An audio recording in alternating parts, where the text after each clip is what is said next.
నేనే మంత్రి అంటే నేనే ముఖ్యమంత్రిని, నేనే మున్సిపల్ మంత్రిని. ఈ ఎన్నికల ప్రతి ఫలితం నా పనితనానికి గీటురాయి. నేను కష్టపడుతున్నాను, ప్రజలు విశ్వసించి ఖచ్చితంగా 80% ఆశీర్వదిస్తారు. కొన్ని పనులు అయినా కాకపోయినా ప్రయత్నంలో లోపం లేదు. మా వాడు నిజాయితీగానే పనిచేస్తున్నాడు, మా కోసమే పనిచేస్తున్నాడని పేదలు నమ్ముతారని నేను చెప్పినా.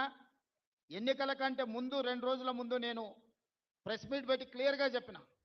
12 సంవత్సరాల ఢిల్లీ నుంచి పరిపాలనను చూసిండ్రు, 10 సంవత్సరాలు గడీల నుంచి పరిపాలన చూసిండ్రు, 2 సంవత్సరాల ప్రజా పరిపాలనను చూసిండ్రు. బేరీజు వెయ్యండి.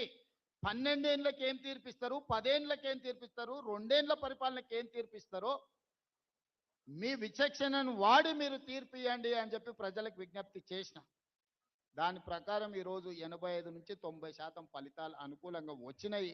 దీన్ని ఇంకా అభివృద్ధి పదం వైపు నడిపించే బాధ్యత నాకుంది.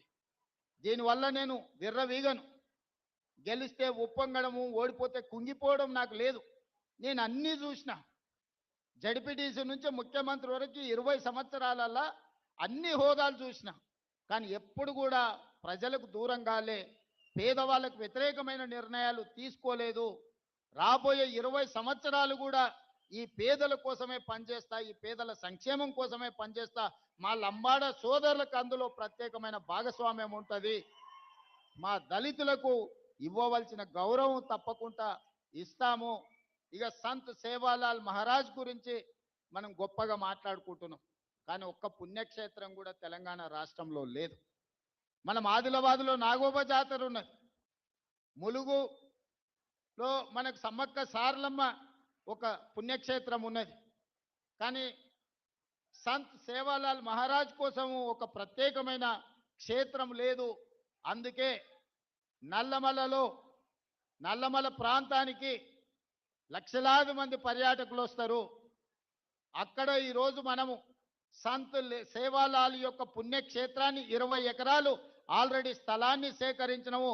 ప్రపంచంలోనే ఒక గొప్ప పుణ్యక్షేత్రంగా,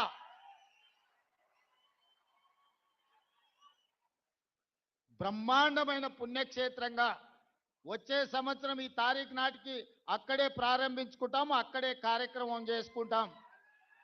అచ్చంపేట నేను పుట్టి పెరిగిన ప్రాంతం. ఆ ఏరియాలో గిరిజనులకు